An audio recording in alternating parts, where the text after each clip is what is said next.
Welcome everybody, Ravenar here, and today we're going to be reviewing the most recent Heroes of the Storm balance patch that just went live on February 6, 2024. So several weeks ago, we did have a PTR patch go live, and I did do a patch note review on that. So this patch note review, I am not going to go over every single thing. I'm primarily going to be covering the changes that weren't in the PTR or that got edited since the PTR. If you want to know my entire thoughts on these patch notes, check out my PTR patch note. I'm going to post a link to that down below in the description. I go over a little bit more in depth of each of the changes in these patch notes. So again, we are going to be primarily covering just the orange, the orange text that is going to be the changes from the PTR patch notes for the live version.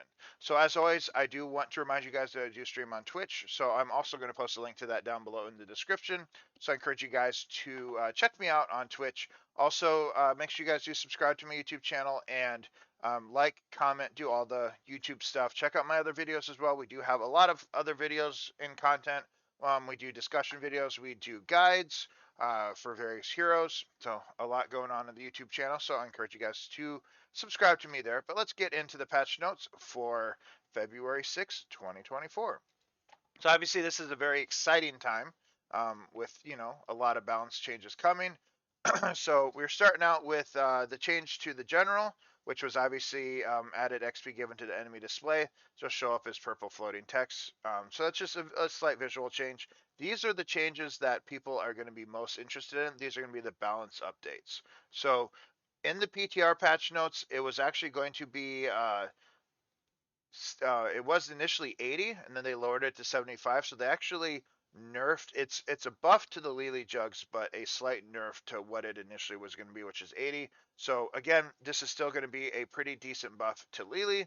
Obviously her alt was, I don't think that this is going to change anything for Lily. Just like when it was 80, I don't think that this makes a difference. I think they could have left it at 80 and it would have been perfectly fine.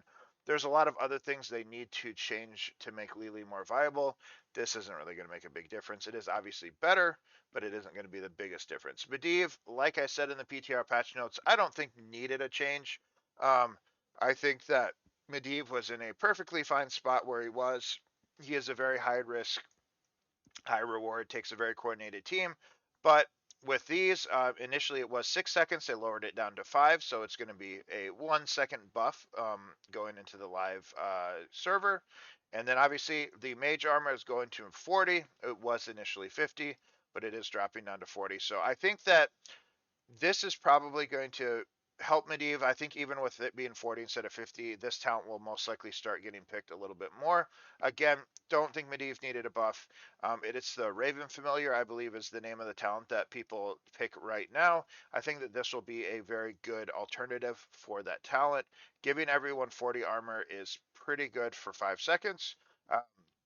I think that that's going to be a pretty substantial buff to Medivh still, even with, the slight nerf from what it was on the PTR. So again, I think that this is going to be a pretty solid change. It's going to give Medivh 2 viable level 4s, and at such an early stage in the game, I feel like that's going to help a little bit more. Obviously, you need your team to click portals, but I think that's going to be a good change. Nova change is going to be 3 to 4 seconds. It was 5 on the PTR, so they did obviously lower that a little bit. This remained the same. So obviously this is just still going to be a buff. The main thing to keep in mind with this was the talent people were picking anyway. So you buffed a talent that didn't need buffing. You should have really been focusing on the other talents on that tier, which is going to be her level 7. So it is going to be a buff to this, which is overall a net gain anyway. So those are going to be the balance changes that we got. Overall, I mean, they're buffing the lower popular heroes, lower win rate heroes most likely. So I would like to see them go into probably nerfing some of the higher heroes, which is what I kind of expect. But we'll go into that a little bit later in this. But now we're just hitting the orange stuff. They just certain heroes will show red confirmation arrow instead of green when moving. This is in reference to fix an issue that caused heroes that use non-standard attack abilities to display the incorrect confirmation visual. So nice change there. Blackheart's Bay, obviously the warning indicators are going to be there now. The display happens once the coins have been launched and not prior to the landing. Lost Caverns, which is one of the ARAM maps, fixed an issue causing minions to grant 1 XP for being in range of them, so just a slight hot fix there. Monstrosity, players will now be able to see how many stacks of Monstrosity has on the scoreboard, which I really like this change. And when it's full stacks, it will show a quest completion. So this is a really good change. It used to always be that the Monstrosity stacks were a little bit hidden. You couldn't really see what they were super easily. So it's going to be more prevalent now, which I really like. Alarak fixed an issue that causes his lightning surge to display incorrectly at long range. So obviously nice hot fix there. Anna fixed an issue causing Eye of Horus to hit invulnerable heroes. Just another added hot fix to invulnerable hero targeting. Anduin Divines will no longer be destroyed when leaving the base during the game starting period. So this was a little bug that you could do where you could fire off your W and it'll be holding the sword. It will no longer be destroyed when leaving the base during the game starting period. So I wonder if that's actually fixing that. So you can no longer do that bug. Because it used to be if you fired off your W, you would be holding the sword until you died. So I guess maybe they fixed that, or maybe they made it so you could keep holding it. I'm not quite sure what that means. So someone in the comments will have to let me know or let me know on stream. But that was always a little nuance with Anduin that was kind of fun. Ariel fixed an issue causing Syrian Light to not grant energy when hitting a protected enemy. That's a good change there, obviously. More energy for Ariel is always better. Asmo fixed an issue causing his demon warriors to leave permanent burning visuals if killed at the same moment they spawned. Okay, that's just a visual change there.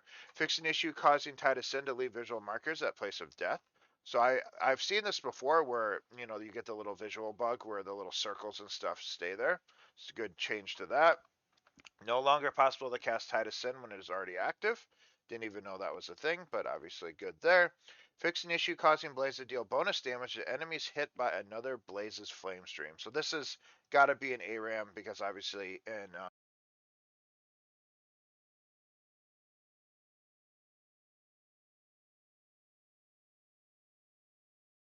that's really annoying.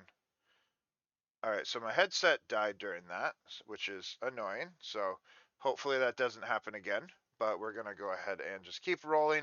I do apologize for that, but fix an issue causing Blaze to deal bonus damage to enemies hit by another Blaze's stream. What I was saying is this is going to be most likely an ARAM change, because obviously you don't get multiple Blazes in one game. And then we're going to go to Diva, fix an issue causing nuclear option to trigger on an already exploded mech. Obviously, good change there. Micro missiles no longer hits invulnerable targets. If the headset dies, I'm gonna have to plug it in. So that's something. So I do apologize in advance. We're recording this without any cuts, so we're just gonna be uploading as is. So you guys will have to bear with me, but we'll make it work out. Again, I can plug my headset in if I need to, but hopefully we can power through. Garrosh Unrivaled Strength bonus is now additive. This is going to be I don't know if it was multiplicative before. This is one of his talents. I don't play Garrosh, but this actually sounds pretty decent. Obviously, a lot of his armor would overlap with each other. So if one person gave 40, one person gave 50, it would obviously, it would choose the higher one. I don't know if this means, I think he has a cap at 70. Correct me if I'm wrong. So that would mean that if you had a 50 and 40, it would just push it to that 70, I think. Don't quote me on that though. So a Garrosh player will have to correct me on that. But very good change there. Jaina Water Elemental Frostbolt will now behave consistently with Jaina Frostbolt, so that's good there. We all know. I'm assuming this is the level 20 where they mimic your abilities. Chattering Teeth will now chase but not trap invulnerable targets, so that's a nice little change there. Lunara fixed an issue that caused Splinter Spear to not display correctly while blinded or against an evading target. What else do we have? Raynor Executive Orders now displays in the death recap for its Hyperion cast. All right, so we have a lot of Sergeant Hammer. Fix an issue causing orbital BFG not to be affected by damage reduction. Pulse Detonation Core will replace Spider Mines if the recap is chosen. Spider Mine damage is now modified by Defense Matrix and Ultimate Evolution damage modifiers. Spider Mine's duration will continue while they are chasing, and Spider Mines will no longer detonate on invulnerable targets, which is good. I guess maybe invulnerable targets are just, killing the mines with their body, similar to, when you could use your invulnerability to kill Maiev Cage. Spider Mines will now display their damage when clicked in the target info. Tracer, fix an issue that caused Get Stuff to be capable of knocking back a target multiple times when melee was cast in quick succession. Fix an issue that caused Get Stuff to knock back targets with other heroes, pulse bomb placed on them.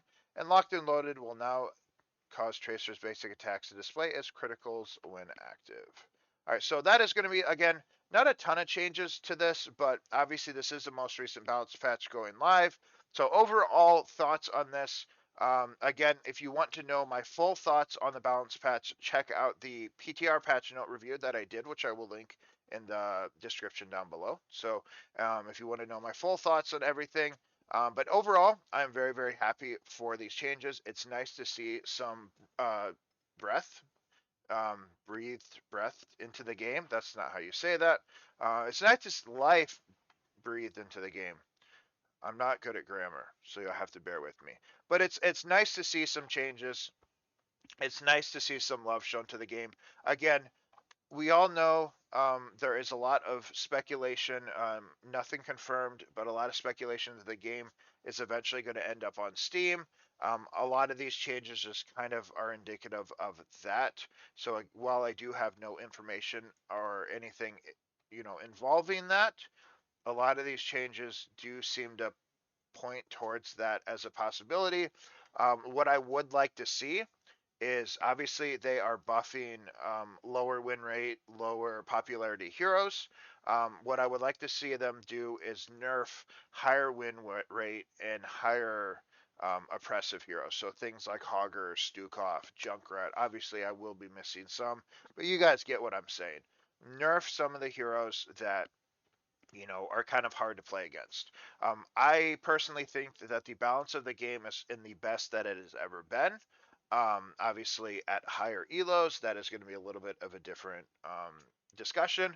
But for mid rank, and everything like that, removing the Smurfs and just having that, I feel like most of the heroes are well balanced for 90% of the player base. So I feel like just bringing down some of those higher win rate heroes like Rhaegar, like Hogger, like Junkrat, like Stukov, all of those are only going to help because I feel like that the game balance wise is in a very good state. Obviously, there's a lot they could do to the game, but I'm specifically talking about balance here. So I feel like that those are some changes that I would like to see.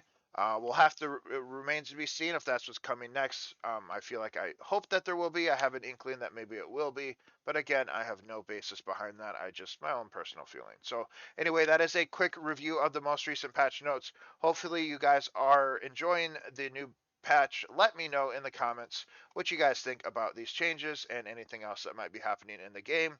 But like always, I do encourage you guys to check out my Twitch stream. I will be posting a link to that down below in the description. Make sure you guys like, subscribe, all that fun stuff to my YouTube channel. And as always, thank you guys very much for watching this video. Have a good night, everybody.